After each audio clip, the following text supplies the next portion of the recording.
Fondation Irsel Charity International. Son but est d'encadrer des orphelins et des orphelines, des femmes désœuvrées, des filles mères. Et pour ceux qui vivent misérables, Marcelo Luzayadio est là pour la solution de tous vos problèmes. Force en prod, conducteur de musique. Boya boya nkotele, boya boya boya boya komone. Irsel Charity International. Eza fondation, eza sunga batu bazana pasi. Asa oza mwana etige, ata koma mwana mawa, ata oza na makokite, ata oza li femme désœuvrée. Toye puna kopesa solution ya mokili, ata bino ba fille mere. Boya boya boya, oza na bosangi yaga yaga.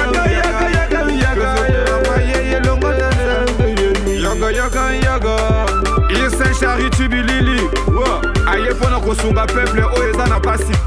Message annoncé. Tango nzambe asala mokili oyo ase yatindela biso Yesu mobikisi. Avant départ na ye asenga biso kaka eloko moko oyo babengi bolingo etolingana yeye.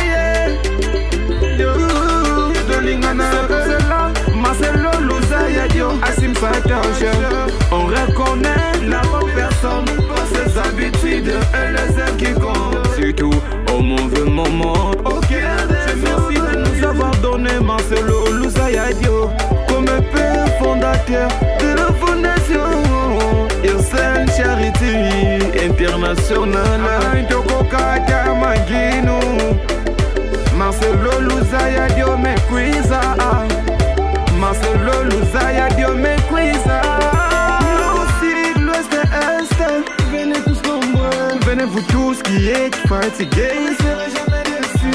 Venez se battre, y'a pas de problème. Venez, venez, venez, venez pour la solution. Jamais, jamais y'aura le temps. Chez nous la vérité est la qualité. Et pas n'abiso te le bacabo solo. C'est notre domaine. Boya komone. À tous vos problèmes. Irsel Charity International. Boya boya boya nkotele. Boya boya komone. Irsel Charity International. Eza fondation, eza sunga batu bazana pasi.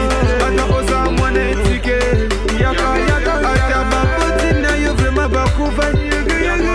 Ata oza na makokite, ata oza li femme désœuvrée. Mes remerciements pour Zibo Simi, Maître Joséphine Foulou, Chimel Mouila, Thierry Matundu Kangala, Lévin Dongala, Akuso Mopi, Billy Sente, la femme suprême Goda de Kingolo, Léonce Lakyongo, Connexion mondiale. Bobo sanate ko s'abonner na chaîne YouTube na biso Marcelo Luzayadio TV. Wana ndeko na kozwa news ya fondation Irsel Charity International.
On va juste se présenter que M. Miguel Mo Yaouro.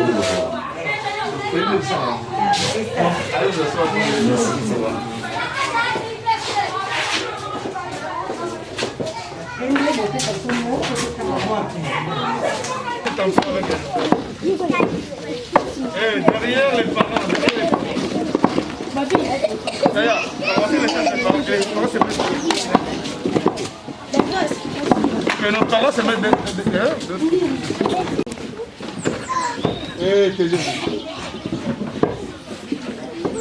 Tout le monde s'assoit. Regardez, là comme ça, là au fond. Là au fond. Regardez, va t'asseoir. Où est Thomas?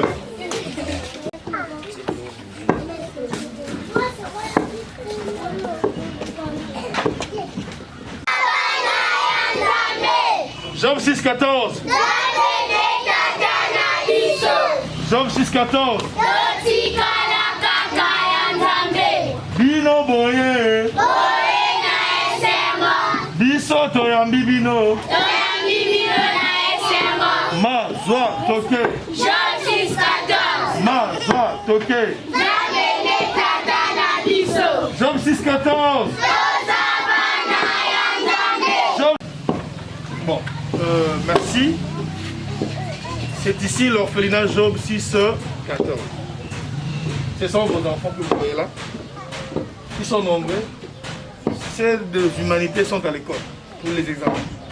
Certes, ils devaient faire les examens midi, mais ici chez nous, quand tu plais les avant-midi, c'est les après-midi, les enfants vont rattraper le cours, soit vont passer leurs examens. C'est ainsi, ceux qui sont là, parce qu'ils n'ont pas fait l'examen. Nous sommes dans la joie de vous recevoir au sein de notre structure dénommée l'orphelinat Job 6.14. Qu'est-ce que signifie Job 6.14? Job 6.14 signifie celui qui souffre a droit à l'assistance de son ami, même quand il abandonnerait la crainte du Tout-Puissant. Bref année, nous souffrons malgré nos états d'âme, mais vous êtes venus en aide, nous assister. Juste accomplir, c'est ce que parle la Bible. Donc, 2 nourrissons, un est à l'hôpital, un est ici présent. Ils sont des orphelins, et d'autres, il y a aussi des vulnérables. Parce que l'orphelinat n'est pas seulement un cadre pour encadrer seulement les orphelins. Il y a aussi des vulnérables qui sont là. Donc l'État peut venir déposer un enfant qui est en conflit envers la loi. Donc, un enfant en conflit, l'État peut aussi venir placer l'enfant sous ma garde. Nous sommes là, nous vous accueillons avec joie. Je sais que cette fondation est la nôtre. Vraiment, soyez encore le bienvenu. Que notre Dieu vous comble toute sa bénédiction. C'est maintenant à nous de vous remettre la parole. Si peut-être vous avez un mot de circonstance, peut-être vous pouvez aussi vous présenter. Quant à nous, nous vous disons un grand merci. Bonjour, bonjour. Bonjour. Bonjour, c'est la présentation de Bisso. Tozali Fondation Ircel Charity International. Fondateur Nabiso Marcel Bilili, Azali na États-Unis d'Amérique. Awa toza juste les membres, toza awa. Donc, vous voyez tout ça, la présentation, moi comment exacté, mais ceux qui osent bah image, on est en uniforme, donc nous sommes ici et tout petit vraiment bambo tebele. Merci mingi. Nzambe pe apambola bino, ndenge boyambi biso. Nazo ba mingi pa papa Marcel Bilili. Vraiment nzamba apambola yo, Fondation Ircel Charity et Kende Liboso. Esika penzo zali nzamba mona ona œuvre oyo oye vraiment ko aider ba orphelin na kati ya orphelinat Job 6.14 eza na kati ya Kasangulu. Vraiment merci beaucoup. Na koyamba na bino biso esika oyo na yango koya na biso papa na biso Marcel atindelaki biso pe liloba yango wana nde tozo ko transmettre bino et peut-être après tokoki kolimbola yango mpona bana na biso ba comprendre. Mot du président à l'occasion du premier anniversaire de la Fondation Ircel Charity International, en sigle FICI. À l'orphelinat Job, le président Marcel Bilili, le représentant de la Fondation Ircel Charity International, en sigle FICI, actuellement aux États-Unis, vient à cette occasion de la visite de l'orphelinat apporter sa modeste contribution aux enfants dont vous avez la charge. Il voudrait par ces gestes que ces enfants sachent que l'absence de leurs parents biologiques, Dieu reste le parent principal à leur ajoutant d'autres. Il s'agit en effet de l'orphelinat Job qui leur accueillit de lui par les moyens que Dieu lui donnera et tant d'autres à qui le Seigneur mettra à l'esprit de secours. Il remercie par cette occasion même Maman Sylvie Maléo, grâce à qui par sa grandeur de cœur il a connu cet orphelinat. L'histoire relève que c'est lors des activités de cette fondation par le président dans une église qui voyait l'action menée par celui-ci, Maman Sylvie Maléo, lui parlera du présent orphelinat, sollicitant si possible un secours. C'est ce chemin qui conduira M. Bozi Bossimi, les représentants du président, d'entrer en contact avec les autorités qui n'ont pas hésité de les recevoir. Le président remercie également les autorités de l'orphelinat Job pour l'ouverture d'esprit mettant ensemble de bonnes œuvres. Pour clôturer son mot, il a demandé à tous les enfants de rester soudés, de croire et de faire confiance au Seigneur, de suivre et respecter les orientations de ce qui est devenu aujourd'hui leur maison, avant que Dieu la donne une autre. Enfin, le président remercie également toutes les délégations d'Ircel Fondation, sans l'appui de qui les actions ne sauraient être exécutées. Il les remercie et représente à tout au nom de la Fondation Ircel Charity International les salutations des seigneurs. Que Dieu bénisse la République démocratique du Congo, que Dieu bénisse IRCEL Fondation, que Dieu bénisse l'orphelinat. Merci. Merci. Nakanisi toyoki. Pona kolimbola malamu pona bana na biso. Papa Marcel alobi boye. Ndenge toye na esika oyo. Ezali pona libota na ye oyo bomoni biso awa. To memela bino mwa muke oyo atindeli bino. Pena komemela bino yango. Alobi ke akumisi mingi bakambi na bino po bakokaki koyamba biso.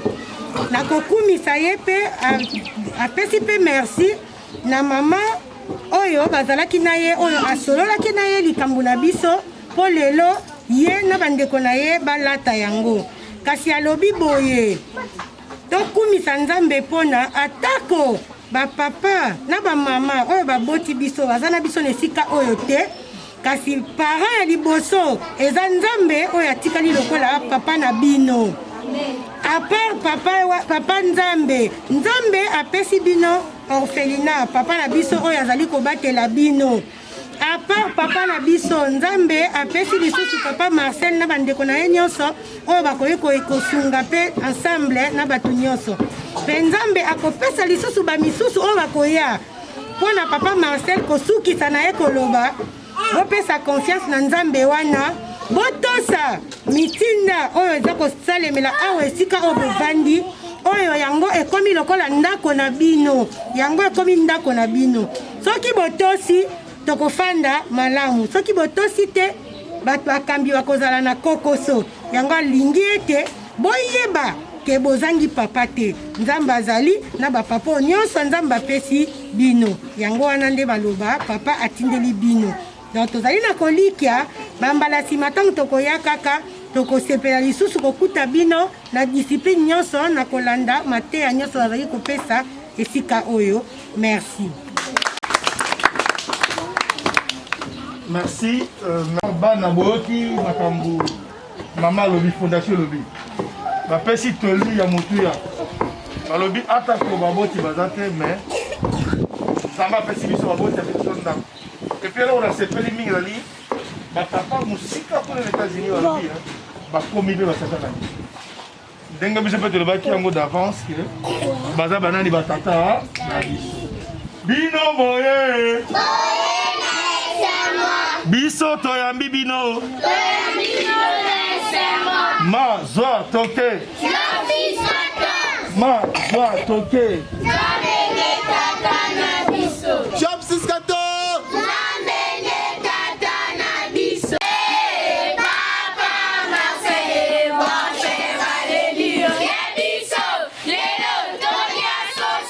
donc vous pouvez demander sur la lampe vous voulez ce soir papa Bozi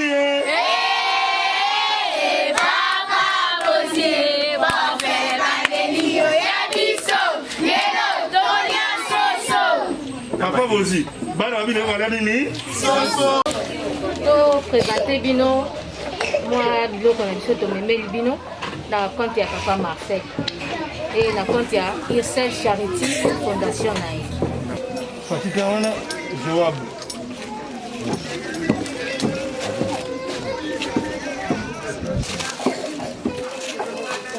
Joab la asiku Fatima kalela.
Jonathan, le téléphone.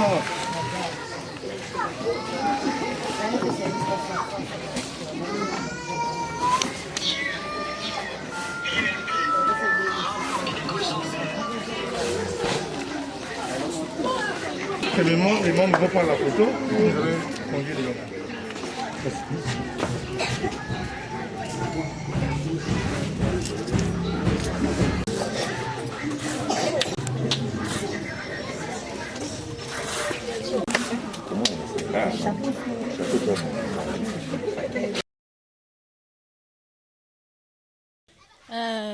Bon, bah image yango yo, bomoni biloko tomemi na orphelinat Job 614. Tomoni pe bana, vraiment Nzambe apambola papa Marcel Bilili na œuvre au sali et puis apambola le papa responsable ya bana oyo. Oyo ezangi eza sake makala. Makala topesa mbongo en espèce. Topesa mbongo en espèce bino mobotika osomba makala. Donc merci beaucoup, merci vraiment. Bonjour pasteur Santos. Bonjour Negonangaye. Avino et Kozalani par rapport à des centres aux Fondation IRCL Charité Internationale et Sali. Non, impression d'Angeza vraiment énorme. Parce que des centres c'est pour redonner les sourires et la joie aux enfants. Bible, c'est Jésus qui parle. Nazaki Nanzala, au Pesenga Goliath, Nazaki Bolumbo Latisingate, en prison, tu ne peux pas venir me rendre visite. Mais aujourd'hui, IRCL Charity International, Bakanise Liban, et orphelinat Job 614. Vraiment, on a témoigné gratitude nanga envers cette fondation. Na ba mambo nous à présent, na ba yabada Liban namboka pour citer papa Marcel et à passant na remercier encore maman Sylvie Lesso, Nzambe apambola, tozui semou ndengomoni wana, bana bazui sucre ndengomoni, bazui loso ndengomoni, bazui huile et puis sac à makala. Et que Sunga bana balia ne fût que pendant quelques semaines. Donc cette nourriture, il y a du savon, vraiment parce que le savon est marqué un droit au cœur. Parce que le savon est tellement difficile ces derniers temps. Bana bazé belé basakanaka, babé bisaka bilamba, mais dis-moi ils ont les savons, eux ko suko la bilamba na bango. Et tout ça c'est gratitude dans Parce que bah intervention à fondation IRCL Charité Internationale. Ce que vous vivez un effort ni. Oh, na vivre un effort personnel. Donc effort personnel. Donc na nombre moni abana, ce que vanda tipo ko mona sac wana ya 25 kg moko, ce que fungwa mais ça peut lier malelo ici là lelo. Parce que quand on a 40 gobelets, ça peut lier malelo ici là lelo.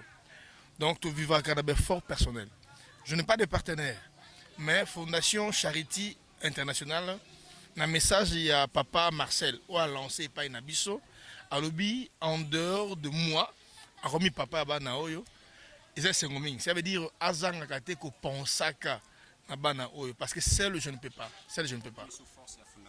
Donc avec mi force il y a structure dans le orphelinat Job 14.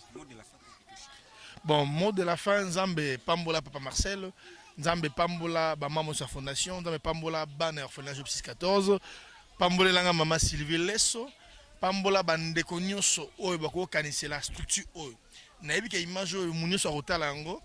Aye bako kanise la structure oyo nzamba kozanga te ko honorer nzamba kozanga te ko sala bolam. Bible lobi na psaume 41 verset 2 au 4e verset, heureux c'est lui qui s'intéresse aux pauvres, au jour du malheur l'Éternel le délivre. Ça veut dire acte opposé aux alliés heureux sur terre. Toute le fois aux la difficulté sans me souviens-toi de moi et à kanise la yo. En tout cas, merci na bande konyoso bozolanda biso sur Marcelo Luzayadio TV et merci na bande konyoso au bazaba chef na fondation Oyo. Merci na président Marcelo Luzayadio, merci na Regen R6 papa 606 ma caméra fondation IRCL Charité Internationale. Bonjour. Bonjour. La maman. To vivaka na mkeka papa abuka maboko la biso kana na musani ka sala kaya mke. 5e. Na baka basunga biso basutini biso pona toze belé. Papa biso futa biso moko toze belé akoka tita. On a 5 basunga biso.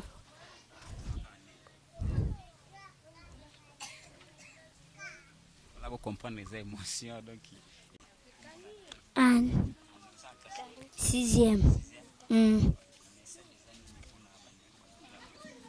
Na pesa bando wa utaso ata bazana mwa mkeba osunga biso to vivre na passe d'abord depuis lundi 6 jours lelo na depuis na classe lundi wa benga na mbonga ya minerva les ate na kena sous classe dans raté ba coup les jours berzeme na été coutu na sandeni parce que na raté ba coup rebelle na zo en charge pour la classe papa Abraham.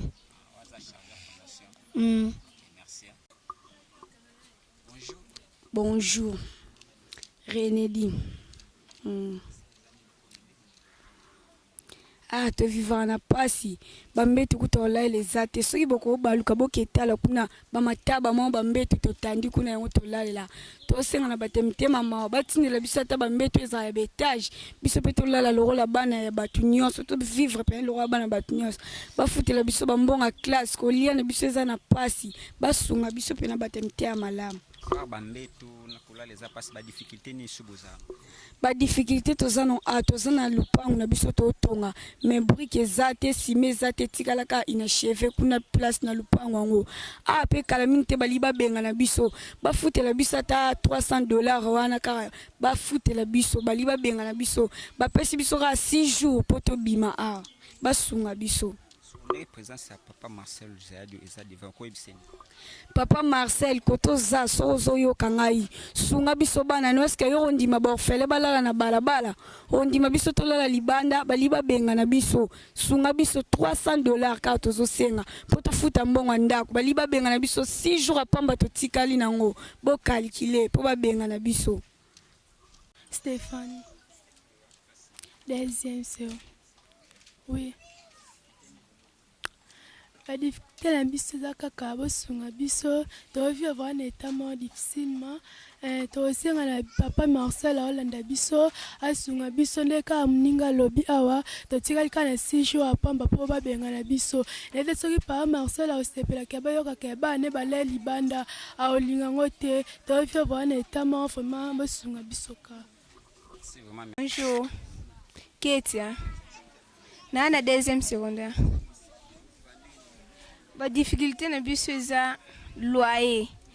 Na loyer onde baninga bazoloba ka 6 jours apamba.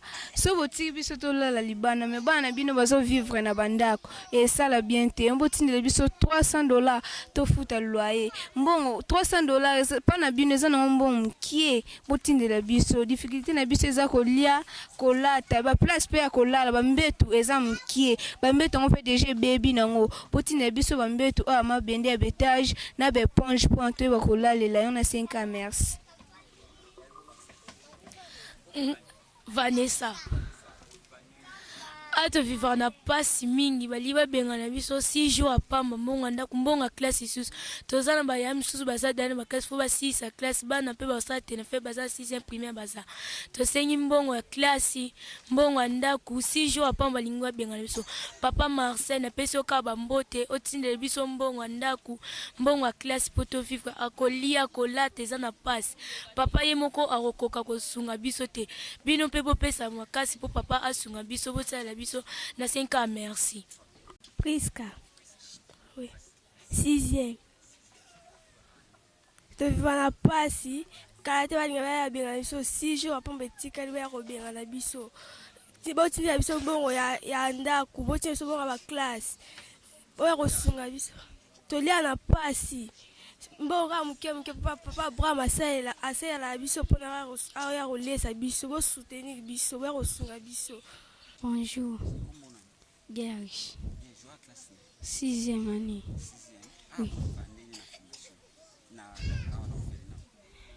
Tu vivras ni papa na biso kena kolukela biso pe aye kosunga biso po bino pe kosunga biso so yazwaka biso te me biso tozoyunga na ka ba place mosusu yangana pe biso bino kosunga biso po biso pe tozala neti bana na bino kaka ndenge bana na bino baza bino kosunga biso mwa eloko oyo ezangi mpona biso po bosalela biso bamwa en classe na biso bofutela biso ndako pe kala mingi te bani baya kolongola biso na ndako na bango me toza pe na lupango na biso tosombaki me moto akokotongela biso ngo aza te tosenga bino nde bato ya malalambo ya kosunga biso mpona totonga ndako na biso biso mpe tozala na esika na biso okomande nga na bana kotambola kaka na bana koyunga na bana kovanda na bawenzi papa na bawenzi kaka na bana kolala papa na biso nde kaka mpaka pasta nemte alokota ngai ayakotanga ayangana mpe bino bosunga biso tozala neti bana na bino nga mama na nga akufa na papa na nga abosa na ngai nayebi mpesa ezalaka te sikoyo nayeba te ndenge nazalaka mwa moke na bakoma kaka kovanda na wenzi ale papa pasta azwi ngai yango nazosenga bino bato malamu lisungi. Bonjour, Jonathan. Dans la 6e, je suis finaliste.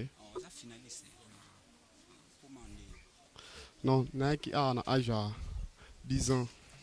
10 ans. Naibena tata, naibena mama. Un enfant dans un koni qui sont tout qui sont tout. Papa a qui kokufa. Maman a qui aux ombal nae. Disparaître on bala linga qui me ando linga ngati ngatenda kunae. Ando ngati nga vanda ko pas ici non, jeune garçon, je vais na vivre dans kunae tandis que na âge à 10 ans. Il y a mon on est dans un majeur, nous avons le droit comme il là. On va supporter moi nos chargés pour ngam bota qui était. Et ça dépend de papa maman quoi linga qui di bala nae. Ayo bo linga moi nae. Ni mi kotamula tamula on se trouver na niveau Kasangu na wentu za la gare. L'un papa ndazaka tamula nzila côté ya tia ngala mwana ofena efonga kisika. Azo apêcher bana soki mwana za afali ari azolo zo bana ba façon pour 4 bana. Ne doit utana papa ayo zwanga na comme Jonathan. Azunga Jonathan yo za problème na nota lycée que non na équipe maman ma papa kufaki maman linga mbane mususu. Mbane comme ça linga ngate amoneka que non. Yé ma coquine aïe qu'on supporte nga tamone ki on a majeur na droit fa na ndako na été nde ayoko benga nga bike non il faut na se faire débrouiller pour ya ko doit charge na ngate parce que papa na kufayi na moi passeport qui ne pèse la qui non te pona ibe bande ko tata bisote na ki lukla bango wapi pona banda wapi ni na côté ya papa histoire wana papa mona motema na bomo wa kitata nde yako zwanga atinga na kati ofena au job 614 mais bo vivre ni ba difficulté ni bozala difficulté za makasi un an parce que fan totem no to za na ba locataire. En plus, papa a joué mon moyen à noter Bangoulou pour tous en évolution sur la prochaine épisode. Papa a Bangoulou a joué qui est sika dans des voies. On a un peu sika. A joué qui est sika. Tous ont construit mais malgré tout possibilité exacte. Et ça babi le bon comment sur le long terme. Il y a même ça mon corps. A joué attaque aussi ça pour y mon corps en kokati. Mais a joué singa nous va tomber à malambo aider. Pour vraiment exacte que oh histoire moi fabriquer non. Tous avaient un terrain na biso ezali banda ko tongi mais place mususu azo ko aussi c'était pour anemi makoki sate azo senga na bino batumte amana boya ko aider biso pe zaba na bino difficulté ça que non tozolia na condition mo esengeli lobi to melaki to lalelaki na ti yango lelo to monde ki bala mapondu lobi to la to melaki lobi ti yango to lalelaki yango lobi no na tongo papa mo été asali na fait que tout fort en mobali na ko so pondu ba tikeli biso ma deskutu nda uti ko defa pondu ba tikeli biso na tongo pa mama mo boga ndi ba leka ba kuta zamba na uti biso pondu na kati ofena abike no bana pondu yango po biso to boya ke loka mututi nyosto ko ya no to sani to région do to yambango mama uti biso pondu papa on fait fort ne akeo defa ma desu na ngama prince wa ay kwa ebani ba defa so pa pesi so 4 coupes ma desu tandis que to za nombre boy belé boy 4 coupes ma desu le nombre boza po botunda faut combien coupes wana exactement que non faut to sauver ata 10 coupes ma desu 10 coupes ma desu ya bana balien pour nous faire avec la quantité moi ngapla sala wenzete mais to sala wenze ba koloba moi quantité moi bien ko kokanya po wenze vous avez mis faut ko bisoté wenze ko da ba 40 minutes quelques mois ta pour c'est mon aussi dans 2 jours 2 jours ça qui moi c'est mon le style si ko so ki to zu que non na kolesa ye mo ndalo lobi to bento menoti bon le londa za défi pour nous na los na ni ma ko 4 mois de ce to koka to relève même bien té yango condition to za non to zo senga 1 bo aider biso na biloko olia le 2 na classe to se bele to tanga ezate ka ngamo na se penser que non na 6e ba musubi baza ba otanga mais to senga na bino bato mutema ma bo aider biso bo se se to za ba na bino jamais to ko ta lobby to za la ka afane ri to le ganga na balabala tandis que musala o sala ezate tandis que to tanga bien té tandis que to za te information mo bien té to notamment na nzela ezabe dinte bo aider biso pour to za orphelin na kati orphelinat job 614. Merci vraiment na bino sobolandi biso en tout cas. Merci susuna Maman Chimei Mouila en tout cas ba moti na isiko zali. Merci na bino nyonso.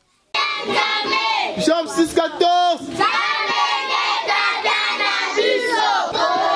Nakavi Fondation Ursel Nasser Bokuna. Nyonso bakosala. Ekopambolama. Bana na bango. Bakopambolama. Basi na bango. Bakopambolama. Mibali na bango. Bakozangelo kote. Kaka ndenge bakanisi biso. Bible lobi. Oyo apesi mobola. Adefisi na nzambe. Kolo Yesu. Futa bango. Kolandisama misala na bango. Na kombo na Yesu. Moto nyonso akomeka vi na bango. Akutana na yo. A cause ya acte. Oyo ba pose. Kati no esika. Eza ebandeli. Meza sukate. Na kombo na Yesu. Kaka ndenge tosakoli ya. Lelo. Vina bango échanger. Na kombo na Yesu. Amen. Béton.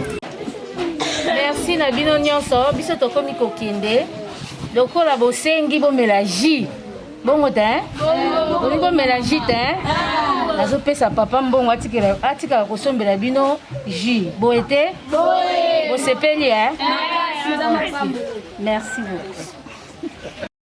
Fondation Ursel Charity International. Son but est d'encadrer des orphelins et des orphelines, des femmes désœuvrées, des filles mères. Et pour ceux qui vivent misérables, Marcelo Luzadio est là pour la solution de tous vos problèmes. Force en prod, conducteur de musique. Boya boya boya boya boya boya Ursel Charity International.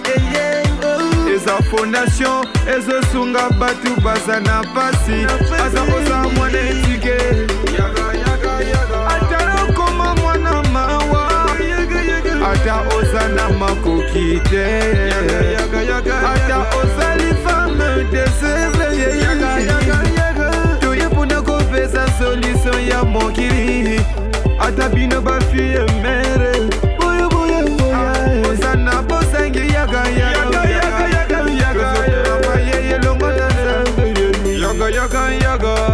Ursel Charity bilili aye pona kosunga peuple oyo eza na pasi.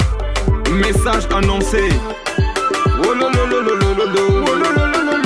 tango nzambe asala mokili oyo ase yatindela biso Yesu mobikisi avant départ na ye asenga biso kaka eloko moko oyo babe